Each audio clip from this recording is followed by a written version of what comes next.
যুদ্ধ হয়েছিল, যুদ্ধ হয়ে যাওয়ার পর 1,00,000 রাবণের 1,00,000 যে পুত্রগণ ছিল, সন্তান ছিল, তারা সকলে মারা গেল। সকলে মারা গেল। এইদিকে রাবণ ঘরের মধ্যে এসে বাবা দরজা বন্ধ করে দিয়ে কাঁদছে। আমরা কিন্তু দরজা বন্ধ করে দিয়ে কাঁদছে। আর এদিকে তার ভাইপো, যার নাম ছিল তরণী সেন, তরণী সেন ওই ঘরের ভিতর থেকে কান্নার আওয়াজ শ্রবণ করে ঘরের দরজা খুলে ভিতরে গিয়ে দেখছে যে তার জেঠুমনি কাঁদছে। তার জেঠুমনিকে গিয়ে ডেকে বলছে, জেঠুমনি, ও জেঠুমনি, তুমি এমন ভাবে কাঁদছো কেন গো? কখনো তো তোমার নয়নে জল দেখিনি, তুমি এমন ভাবে কাঁদছো কেন?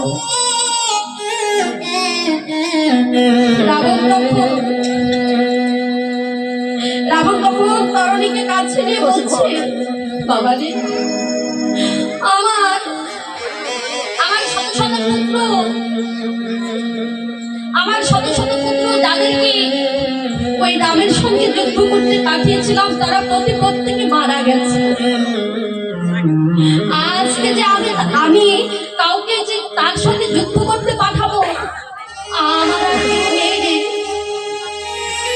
আমার যে একটা সেনাপতি ছিল, সেও আর বেঁচে নেই, সকলকে রাম নিধন করে ফেলেছে। এই জন্য আমি দুটো নয়নের জলে কাঁদছি। তাই দিকে 5 বছরের শিশু বাবা, সে দেখি বলছে, ও জেঠুমনি, ও জেঠুমনি, তুমি এমন ভাবে কাঁদছো কেন? আমি তো আছি, আমি যাবো রামের সঙ্গে যুদ্ধ করতে। তরণীকে ডেকে বলছে, তরণী, খোকা জানিস আমি তোর নামটা তরণী কেন দিয়েছি? তরণী মানে কি গো মায়েরা? নৌকা। তরণী, যেদিন আমার এই মায়াময় সংসারে আমার বলতে কেউ থাকবে না, যেদিন আমার এই দেহ ছেড়ে কৃষ্ণকলা পাখিটা সারা জনমের মতো উড়ে চলে যাবে, সেদিন ওই ভবপারে গিয়ে যখন দাঁড়াবে, তুই আমার তরণী হয়ে আমার সেই ভবপারের নদীতে আমাকে পার করে দিবি। তরণী সেন ডেকে বলছে, তুমি আর কেন না, আমি যাবো রামের সঙ্গে যুদ্ধ করতে। তুই যাবি, কিন্তু তোকে যদি আমি যেতে দিই, তারপরে তো তোর মা তো তোকে যেতে দিবে না রে।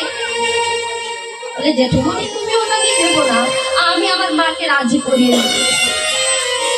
ছোট্ট তরণী সেটার মায়ের কাছে গিয়ে মাকে দেখে বলছো, মা।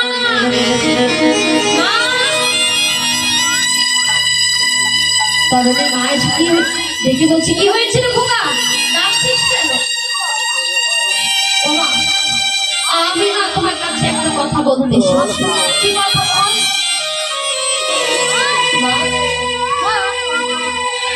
এই রাক্ষসকুলে তো আর কেউ নেই যে একটা প্রদীপ জ্বালিয়ে যে রাক্ষসকুলের বংশটাকে ধরে রাখবে। সকলে তো নিধন হয়ে গেছে। এবার আমিও যেতে চাই সে রামের সঙ্গে যুদ্ধ করতে। তার মা শুনে বলছে, তরুণী, পাগল হয়ে গেছিস? ওরে, যুদ্ধ করার কথাতে সেটা মুখের কথা নয়। যুদ্ধ করতে গেলে শরীরে বল প্রয়োজন, শক্তির এতটুকু শিশু হয়ে হয়ে পারবি। আর যে ভগবানের সঙ্গে যুদ্ধ করবার জন্য কত শত শত বড় বড় যোদ্ধা, তারা যারা গিয়েছে মারা গেছে। তরণী তখন ডেকে বলছি, মা, আমি তো যাচ্ছি, আমি পরে রাক্ষস বংশ আসতে চাই না, আমি যাবো। আমি যদি যাই, আমি সারা জনমের মতো প্রভু আমার চরণে আশ্রয় নেব। মা, তুমি তো আমার একমাত্র মা, আর তুমি তোমার সন্তানকে যেতে দেবে না, ভগবানের চরণ প্রান্তে পৌঁছতে দিবে না। যেতে দেবো রে। এই বলে তরণী সেনকে সুন্দর করে সাজিয়ে দিচ্ছে তার মা। যুদ্ধে যাবে বলে সুন্দর করে সাজিয়ে দিচ্ছে। আর দেখে বলছে, তরণী আমি শুনেছি যদি কোনো ভক্তের বদনে যদি একমাত্র ভগবানের নাম থাকে, সে ভগবান সে ভক্তকে সদাই সর্বদা তার কাছে রাখে। তরণী এমন ভাবে বলতে বলতে বাবা তরণী সেনের সর্বাঙ্গে তার মা রাম নাম লিখে দিলে। সর্বাঙ্গে রাম নাম লিখে দিলে, কিন্তু বাবা একটি স্থানে রাম নামটা লিখতে ভুলে গেল। সেটা কোন স্থান? এই গলাতে, এই গলায় নাম লিখতে ভুলে গেল। তরণীকে ডেকে বলছে, তরণী আমি তোকে আশীর্বাদ করলাম রে খোকা, এই অসুর কুল থেকে চলে যাবে যুদ্ধ করতে। এই অসুর কুল থেকে তুই সারা জন্মের মতো চলে যা, তুই যেন আর কখনো এই অসুর কুলে ফিরে না। তরণী সেন তখন তার মাকে ডেকে বলছে, মা এই যে মায়েরা, মা হতে হবে এমন মায়ের আচরণ আমরা প্রতিপত্তিকে, মা বাবা আমরা প্রতিপত্তিকে সদাই সর্বদা ভাবি আমার সন্তানকে উচ্চ শিক্ষায় শিক্ষিত করব, সে যেন একটা পুলিশ হয়, একটা যেন ডাক্তার হয়, একটা যেন ব্যারিস্টার হয়, আমরা সকলে চাই। কিন্তু এই জগতে কয়েকজন মা আছে বলুন তো, যারা তার সন্তানকে শিক্ষায় শিক্ষিত করতে চায়, তার সঙ্গে কৃষ্ণ ভক্ত হয়। তাদের মনে কয়েকজনের মনে এই বাসনা, সবার মনে তো এই বাসনা হয় না মা হতে হবে। তরণী তখন তার মাকে ডেকে বলছে, মা আমি যাচ্ছি, কিন্তু যাবার আগে আমি ভগবানের কাছে চাইবো কি জানো, আমি ভগবানের কাছে সদাই সর্বদা চাইবো তোমার জন্য। প্রভু গো, তোমার চরণে আমার এই নিবেদন, তুমি আবার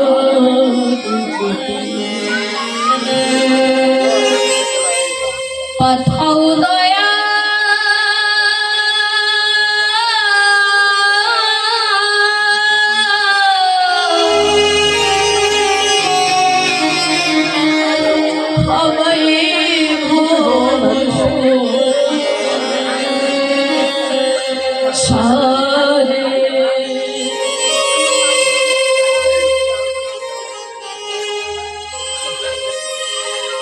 একজন কৃষ্ণ ভক্ত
বসে না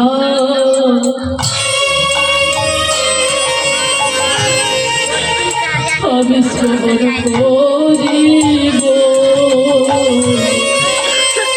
আমি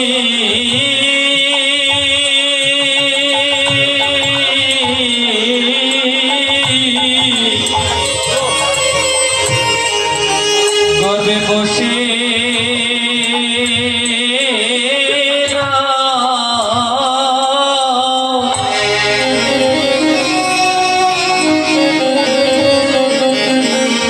আমি শুনিতে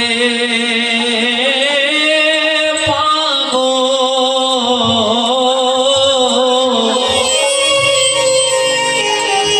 যদি কোনো কৃষ্ণ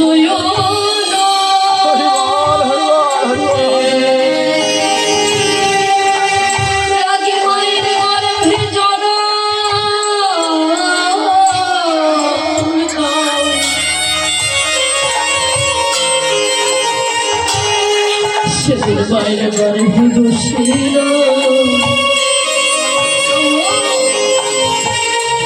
আমি শুনিতে পাব যদি কোন কৃষ্ণ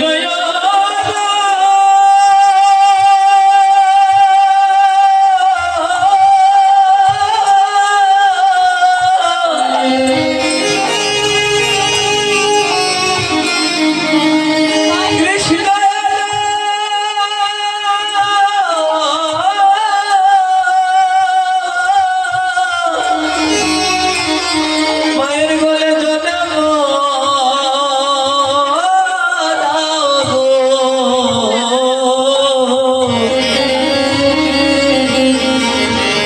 সেদিন গর্বে বসে না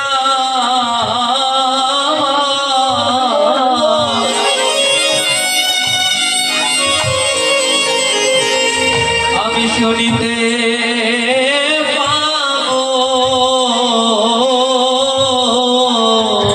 প্রভু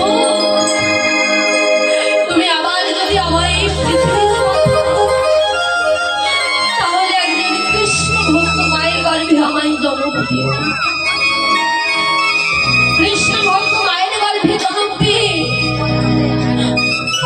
আমার মা যখন নাম করবে আমি মায়ের গর্ভে থাকা অবস্থায় আমি সেই নামটা শ্রবণ করতে পারবো তরুণী সেন চলে গেলে ভগবান রামের সঙ্গে যুদ্ধ করবার এদিকে ভগবান রামচন্দ্র দূর থেকে দেখছে একটা রথ আসছে তাদের দিকে আর সেই রথে আছে একটি ছোট্ট শিশু বিভীষণকে দেখে বলছে বিভীষণ দেখো আবার একটা দূর থেকে একটা রথ আসছে আর সেই রথে রয়েছে একটা ছোট্ট একটা শিশু এদিকে তরুণী সেন তখন দেখে বলছে প্রভু রাক্ষসরা তারা বহু রূপ ধারণ করে আসতে পারে এই বলে আপনি যেন এমন ভাবে থাকেন না প্রভু তারা অনেক রূপ ধারণ করে আসতে পারে তুমি আর বিলম্ব করো না তুমি তাকে এক্ষুনি বধ করো সম্মুখে এসেছে বাবা রথটা একটু কাছে এসেছে সেই কারণে সে তার বাবা হচ্ছে বিভীষণ দেখে বলছে প্রভু বিলম্ব করেন না এখনই তাকে প্রাণে মেরে ফেলো।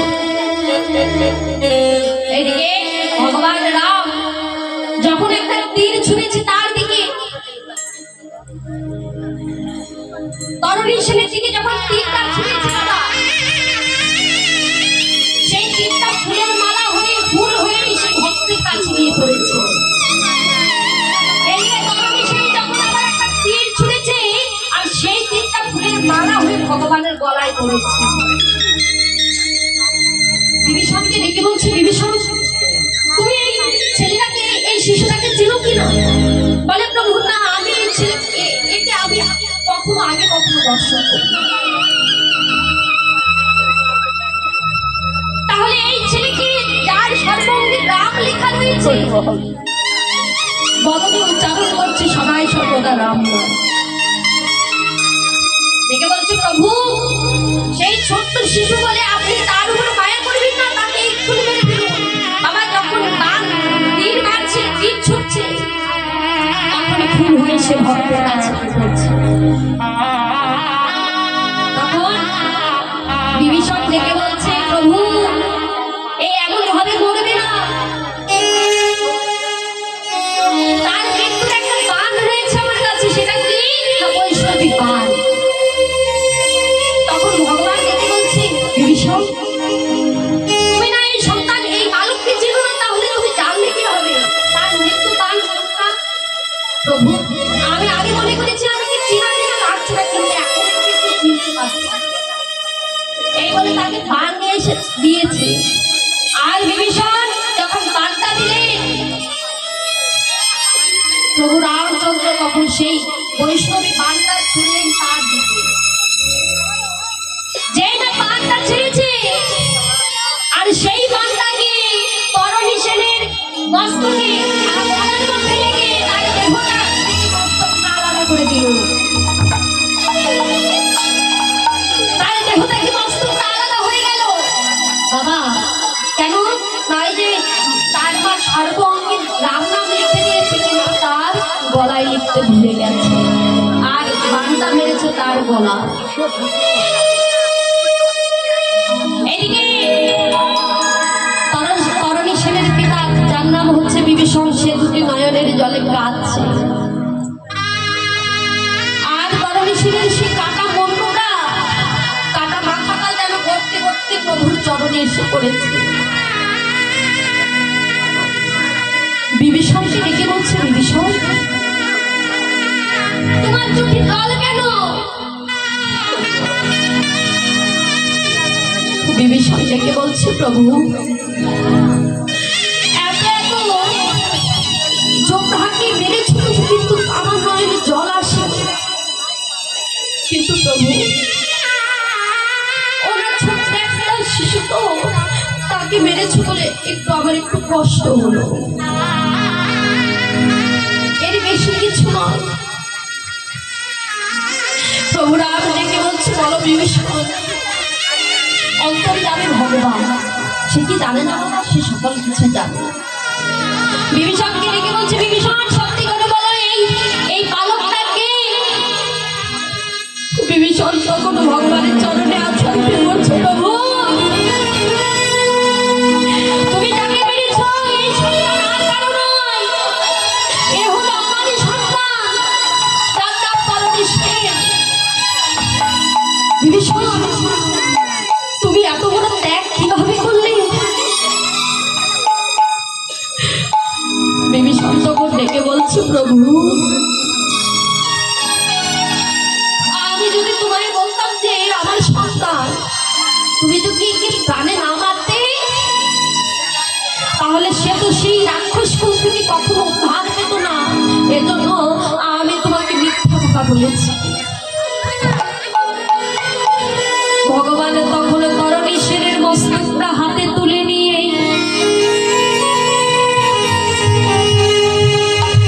সেই কাটামণ্ডটা হাতে তুলে নিয়ে তরণীকে ডেকে বলছে ওরে ভক্ত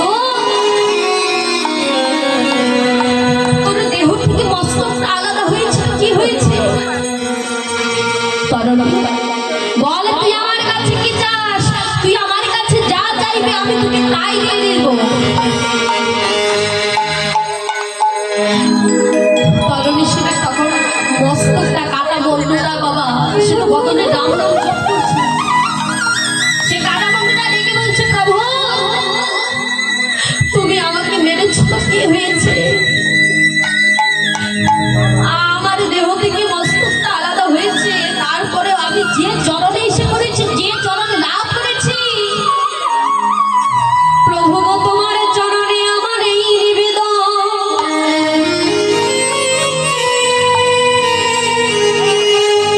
প্রতিটি জন্মে প্রতিটি যুগে যুগে তুমি আমায় যে কুলি জন্ম দাও না কেন, প্রভু আমি যেন তোমার চরণ ছাড়া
চরণে ছাড়া যেন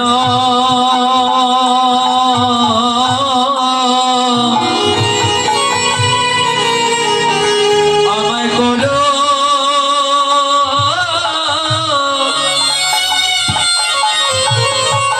আমায় করো না গো বলিয়া জন্মে না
নিয়ে ভগবান অনেক অনেক লীলা করেছে।